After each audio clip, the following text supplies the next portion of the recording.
Hello बच्चों। बेटा हम मोशन इन अ प्लेन पढ़ रहे हैं। उसमें हमने क्या स्टार्ट किया था? वेक्टर स्टार्ट किया था। तो वेक्टर हमने दो वेक्टर क्वांटिटी लिया, दोनों को ऐड करके देख लिया, दोनों को सब्ट्रैक्ट करके देख लिया, रेजोल्यूशन ऑफ वेक्टर कर लिया। और आज का टॉपिक ऊपर लिखा हुआ है कि हम दो वेक्टर लेंगे और उनको आपस में क्या करवाएंगे? मल्टीप्लाई। यानी दो वेक्टर आपस में जब मल्टीप्लाई होते हैं तो किस तरह का रिजल्ट आता है।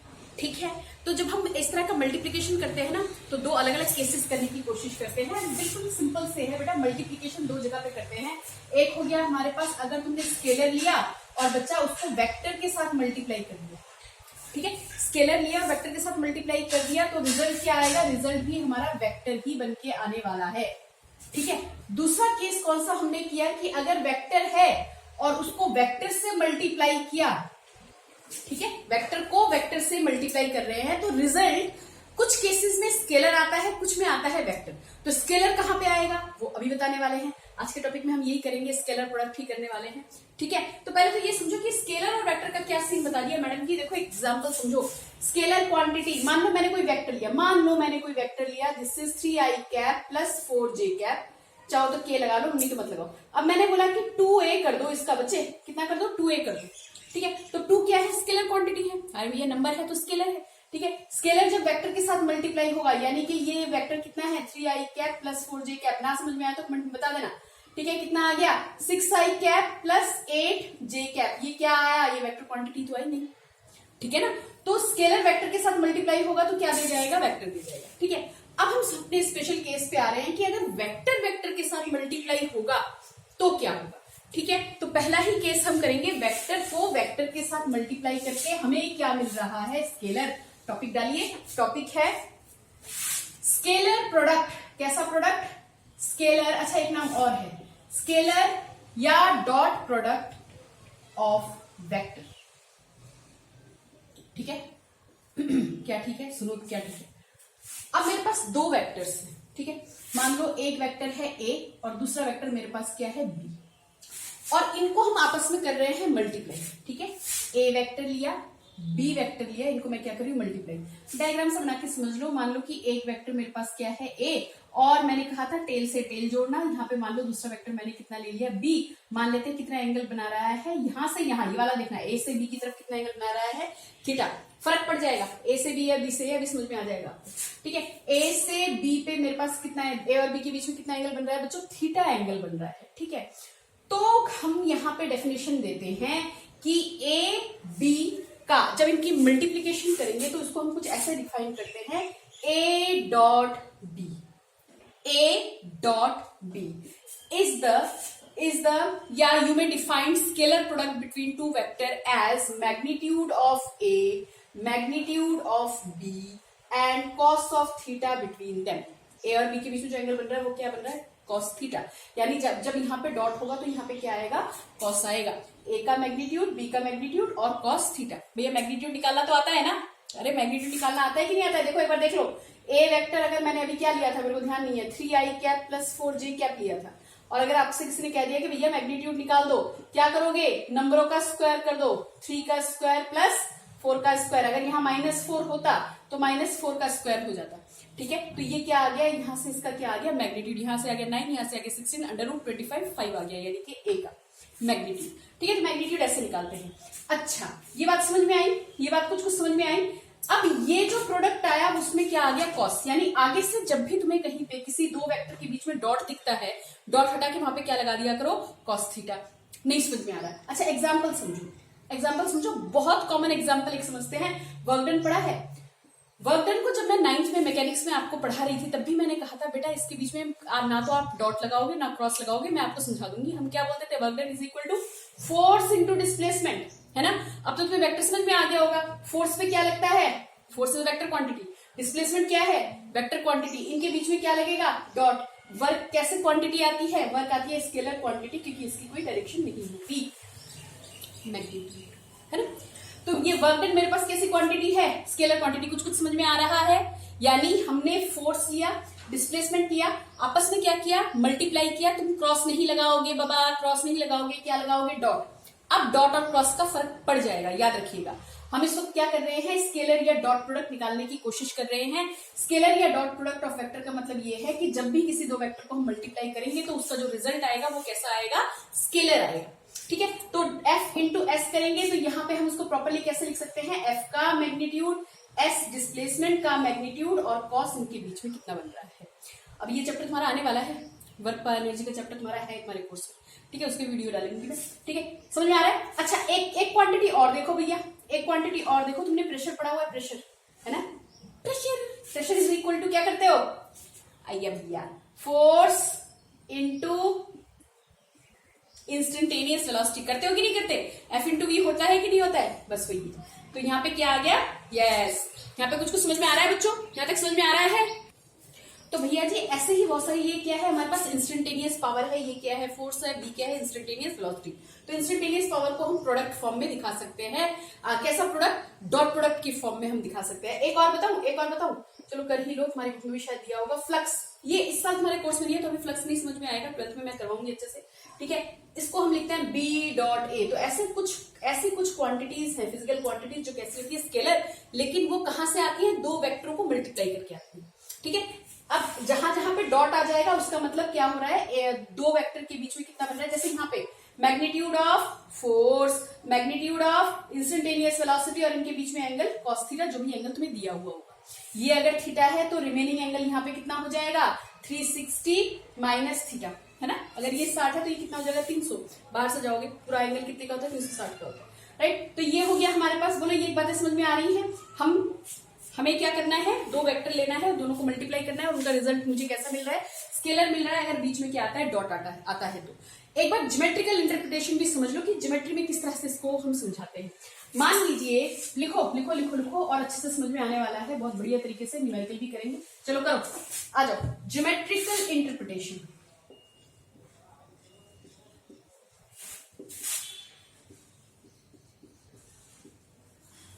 ऑफ डॉट या स्केलर प्रोडक्ट, ठीक है, डॉट या स्केलर प्रोडक्ट। तो ज्योमेट्रिकल इंटरप्रिटेशन क्या कहता है कि मान लो भैया जी एक वेक्टर तुम्हारा ए यहाँ पे है, दूसरा वेक्टर बी बालक यहाँ पे है, ठीक है, इनके बीच में एंगल कितने का बन रहा है, थीटा का बन रहा है, ठीक, नाम दे दो, ओ पी नाम दे दो और ओ क्यू से इसको रिप्रेजेंट करवा दो, ठीक है। मैंने कहा कि देखो अब एक चीज ध्यान देना, मैंने तुम्हें स्प्लिटिंग ऑफ वेक्टर बताया हुआ है, अरे भैया कंपोनेंट स्प्लिट करना बताया हुआ है ना। तो ये जैसे बी वेक्टर है और मान लीजिए यहाँ पे क्या बन रहा है, थीटा, तो बी का एक कंपोनेंट इस डायरेक्शन में जाएगा, एक्स एक्सिस पे, है ना, एक्स एक्सिस पे कंपोनेंट जाएगा और एक कहां जाएगा, वाई पे। मैंने कहा था जिसके साथ थीटा हो उसकी क्या कर दिया करो, बी कॉस थीटा। ये क्या है मेरे पास, बी एक्स, एक्स एक्सिस में बी की वैल्यू, है ना, और ये क्या है, बी वाई, है ना, और ये कितना हो जाएगा, बी साइन थीटा। बोला था कि नहीं बोला था। तो ज्योमेट्रिकल इंटरप्रिटेशन करना है मुझे ए डॉट बी का। अब मुझे समझाना है कि भैया ये ज्योमेट्री में किस तरह से मैं इसको समझाऊंगी। A dot B, magnitude of A और बी का कंपोनेंट ए की डायरेक्शन में, बी का कंपोनेंट ए की डायरेक्शन में, उल्टा भी ले सकते थे, ठीक है, यानी ए का कंपोनेंट बी की डायरेक्शन में क्या दे देता, ए कॉस थीटा। मैं बी का कंपोनेंट ए की डायरेक्शन में देखूं तो भैया ए तो यहाँ पे है ही, बिल्कुल है, और एक यहाँ पे मेरे पास, मान लो कि ये मेरे पास क्या आ गया, बी एक्स आ गया, ए की ही डायरेक्शन में कितना आ रहा है, बी एक्स कितना हो जाएगा, b x is equal to b cos theta.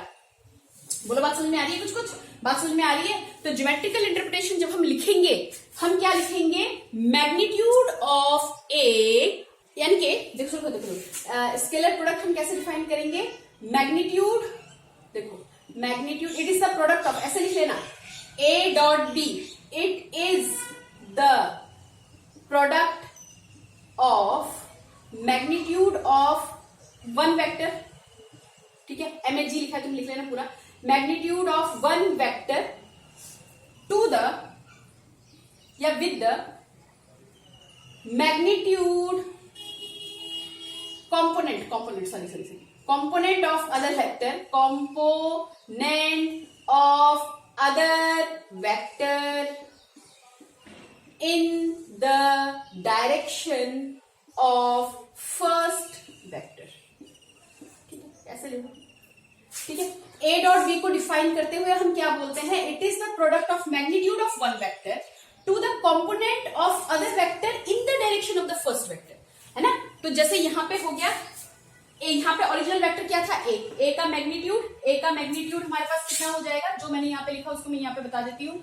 ए का मैग्नीट्यूड, ए वेक्टर का मैग्नीट्यूड, ए का मैग्नीट्यूड मतलब ए वेक्टर का मैग्नीट्यूड इज ए, और बी का कंपोनेंट किसकी डायरेक्शन में, ए की डायरेक्शन में, बी का कंपोनेंट ए की डायरेक्शन में क्या आ रहा है, बी कॉस थीटा, है ना जी, है ना जी, कितना आ रहा है, बी कॉस थीटा। दोनों को खोल खाल के लिखोगे तो कितना आएगा, ए बी कॉस थीटा।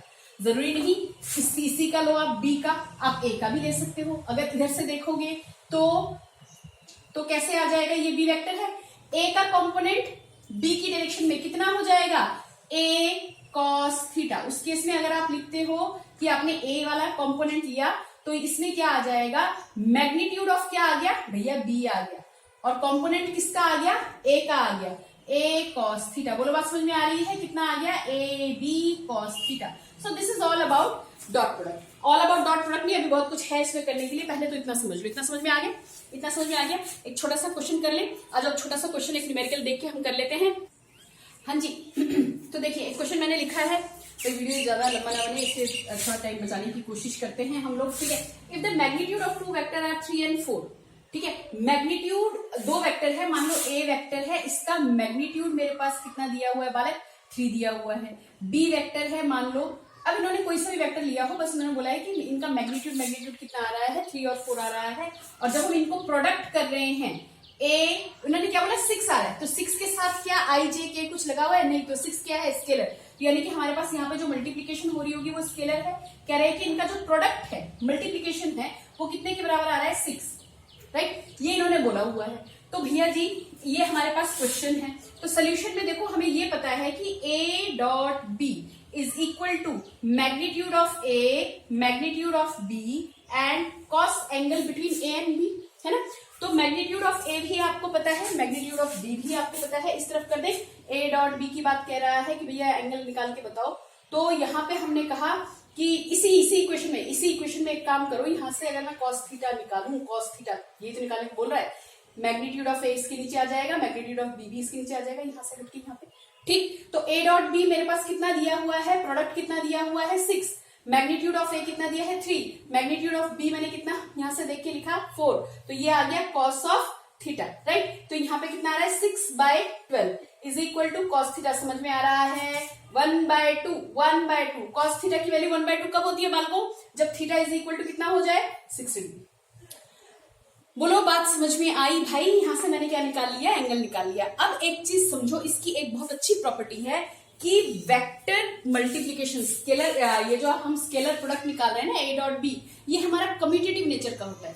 कम्यूटेटिव का मतलब क्या होता है, पता है कि नहीं पता है बालक, ओके हम बताते हैं, 6-7 में पढ़ा होगा, कहाँ याद रहता हो, कुछों को याद है कुछों को याद नहीं है, आ जाओ करते हैं भैया। कम्यूटेटिव का मतलब ये कि अगर मैंने 5 को 6 से मल्टीप्लाई किया, वो 6 मल्टीप्लाई बाय 5 होगा, कम्यूटेटिव यही तो होता है। तो स्केलर प्रोडक्ट्स जो होते हैं ना, वो कम्यूटेटिव नेचर के होते हैं, या कम्यूटेटिव रूल को फॉलो करते हैं। यानी हमारे पास अगर ए डॉट बी हम लिखते हैं तो हम उसको बी डॉट ए भी लिख सकते हैं, यानी scalar product is commutative, scalar product is commutative. देखो समझो, प्रूफ करते हैं इसको, आ जाओ। कैसे कम्यूटेटिव, मान लो एक वेक्टर ये, एक वेक्टर ये, है ना, मैंने एक ही बार में दोनों का टेल इकट्ठे कर दिया, घबराइएगा नहीं, जल्दीबाजी में काम कर रहे हैं जल्दी का काम शैतान का। ओके, ए डॉट बी, अगर मैं यहां से ए डॉट बी लिखती तो अब तक मेरे ख्याल से तुम लोगों को आइडिया लग गया होगा क्या होगा, ए का मैग्नीट्यूड, बी का मैग्नीट्यूड cos थीटा। अगर ए डॉट बी करते, ए से बी की तरफ चलते। अब अगर मैं बी डॉट ए करना चाहूं बच्चा पार्टी, भाई वही तो करना है इसे प्रूफ करने के लिए, तो यानी मैं कहां से चलना पड़ेगा, बी से लेके कहां पे चलना पड़ेगा, ए की तरफ चलना पड़ेगा।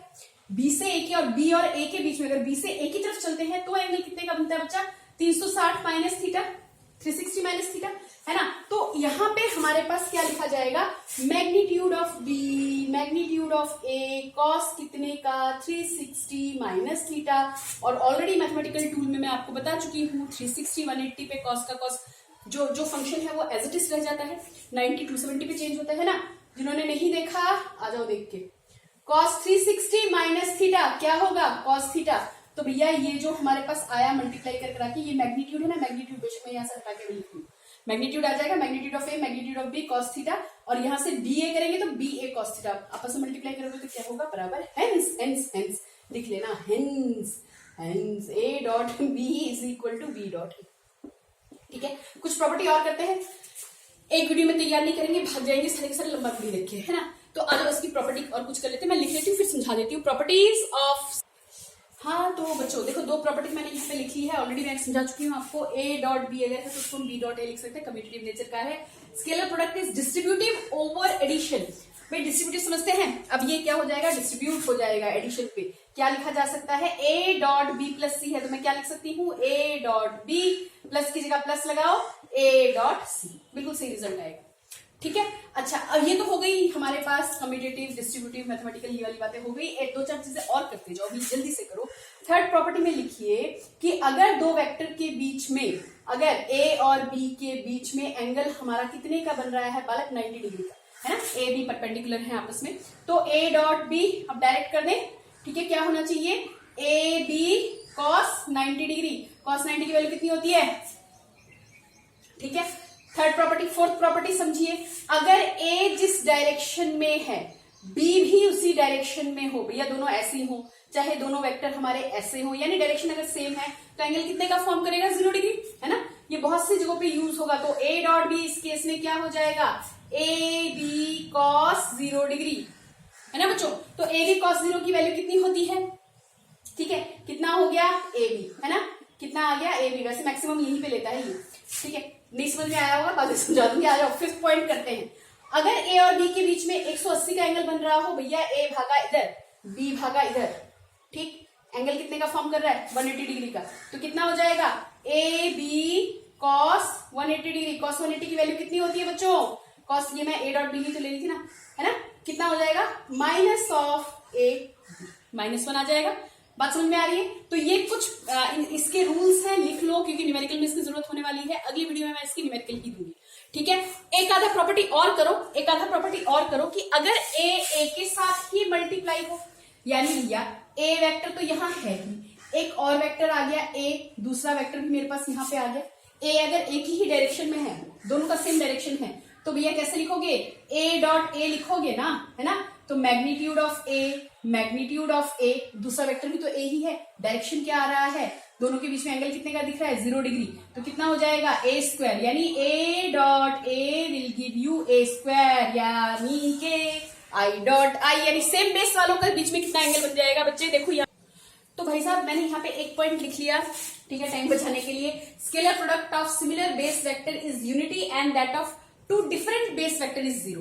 अभी ए डॉट ए किया था ना, कितना आया, ए स्क्वायर आया ना, ठीक है। तो अगर मैं सेम बेस वेक्टर तो समझते हैं ना, आई कैप डॉट आई कैप कर दूं, तो आई क्या रिप्रेजेंट कर रहा है, एक्स एक्सिस में, ये भी एक्स एक्सिस, ये भी एक्स एक्सिस, ये समझ में आ रही है ना बात।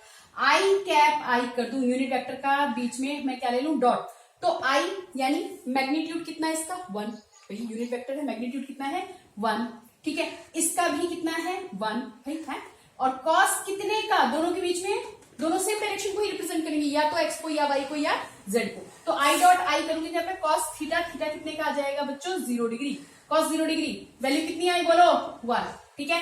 सिमिलरली जे डॉट जे करोगे तो बात वही सेम है, दोनों अगर जे हैं यानी दोनों ही अगर इधर जा रही हैं, है ना, वाई को दिखा रही है, तो क्या होगा 1 कॉस 0 डिग्री, बोलो जी, cos 0 degree is equal to 1। Similarly K dot K अगर आपके पास है तो वो भी कितनी वैल्यू दे जाएगा 1। याद रखिएगा, बहुत इंपॉर्टेंट चीज है, यानी एक्स मल्टीप्लाई हो रहा है तो कितना दे देगा, ए स्क्वायर देगा, क्योंकि वहां पे मैग्नीट्यूड मैंने ए माना था। यहाँ पे यूनिट वेक्टर को जब हम डॉट प्रोडक्ट में लेके आएंगे, बेस क्या है इनका सेम है, तो वैल्यू कितनी आएगी, यूनिटी यानी 1 आएगी। लेकिन अगर ऐसा हो जाता, आई डॉट जे हो जाता या जे डॉट के हो जाता, है ना, बेस वेक्टर्स क्या हो गए, डिफरेंट हो गए, दो अलग अलग हो गए। इस केस में क्या होता जरा खुद सोचो ना, आई जे के, कमरे का कोई भी एक कोना पकड़ो, हर बात में मैडम कमरे का कोना ही पकड़ लेते हैं, थर्ड डायमेंशन दिखाने का वही सबसे सिंपल तरीका है। कमरे के कोने से देखो, x axis, y axis, z axis, कितना कितना एंगल बनता दिख रहा है, 90 है ना। नहीं तो बना के देख लो भैया, यहाँ पे ऐसे देखोगे, दो ही तो डायरेक्शन दिखेगी, एक्स हो गया वाई हो गया, एंगल कितने का 90, थर्ड डायमेंशन कहाँ दिखेगा, या तो इस बोर्ड से बाहर या बोर्ड के उल्टे तरफ, है ना, जेड। तो कितना कितना एंगल बनाती हुई नजर आ रही है आपस में, इधर से इधर से इधर से किधर से भी देख लो कितना कितना एंगल बनाती नजर आ रही है, 90 डिग्री। कुछ कुछ बात समझ में पल्ले पड़ रही है ना। तो अगर 90 होगा तो magnitude of I is equal to 1 I cap, J का भी कितना है 1, लेकिन कॉस कितने का बन रहा है बाल को, कॉस 90 डिग्री, कॉस 90 यानी कि 0। समझ में आई कुछ बात। यहाँ पे भी कितना आ जाएगा 0, यहाँ पे भी कितना आ जाएगा k इंटू के नहीं, k डॉट आई कर दो, k डॉट आई कर दो, k डॉट आई कैप कर दो, डिफरेंट लोगे तो कितना आ जाएगा 0। बोलो बात समझ में, यहाँ तक करके रखना। बहुत अच्छा वीडियो बन गया है, आप लोग इसको ट्राई कीजिएगा। ठीक है, मिलते हैं नेक्स्ट क्लास में, बाय बाय न्यूमेरिकल के साथ। ठीक है।